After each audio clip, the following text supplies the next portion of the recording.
Letting go of self-judgment. One of the hardest things I've had to learn is how to look at my own past without becoming my own worst enemy. I spent a lot of time thinking about who I was.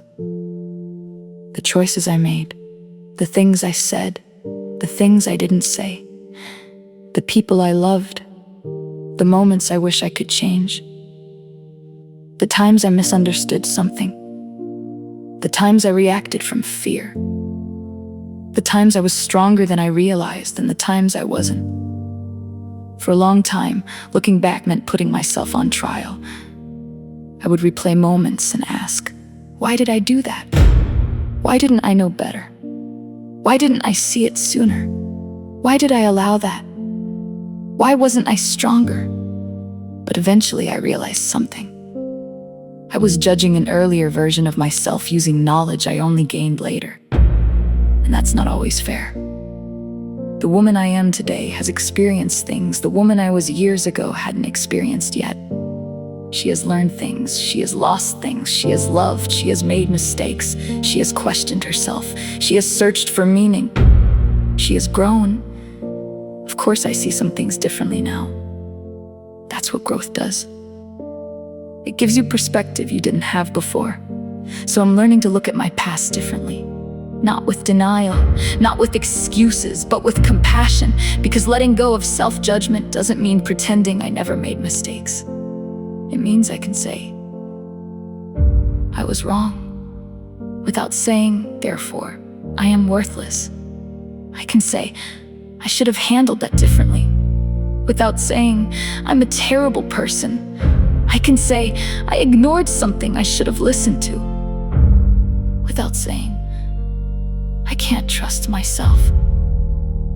There's a difference between accountability and shame. Accountability asks, what can I learn from this?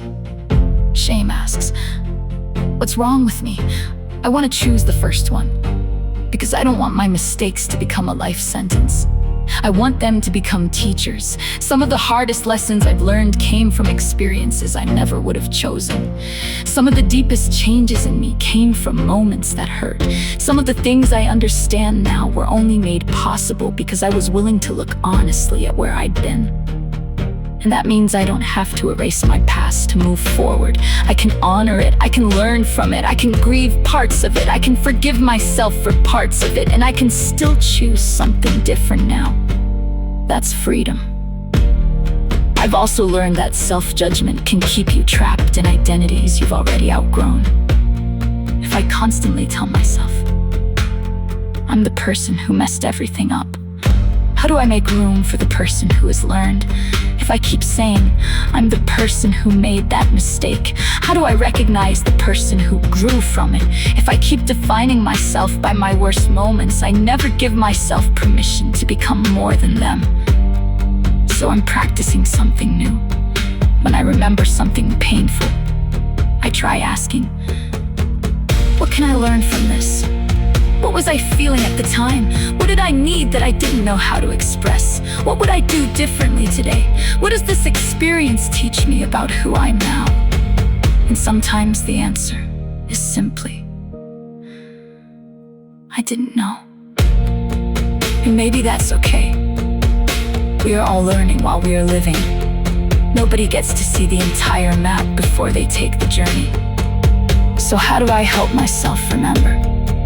I talk to myself differently. I stop using my past as evidence against myself. I allow myself to apologize when necessary. I make amends when I can. I accept consequences when they're mine to carry. I learn, I grow, and then I let myself move forward.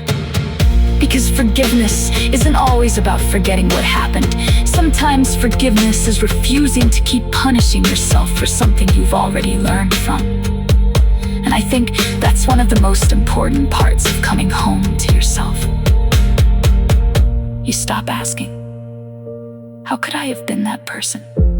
And start asking, who am I becoming because I lived through that? The past deserves honesty, but it doesn't deserve to own you forever. I am not every mistake I've made. I am not every painful chapter I've lived through. I am not every version version of myself I have outgrown. I am the person who is still here, still learning, still changing, still creating, still loving, still searching, still becoming. And I'm finally learning to look at myself with the same compassion I would offer someone else who was simply trying to find their way. Maybe letting go of self-judgment doesn't mean believing you did everything right. Maybe it means believing you are still worthy of becoming better after you realize you didn't. What would change if you stopped judging the person you were and started listening to what that version of you was trying to teach you?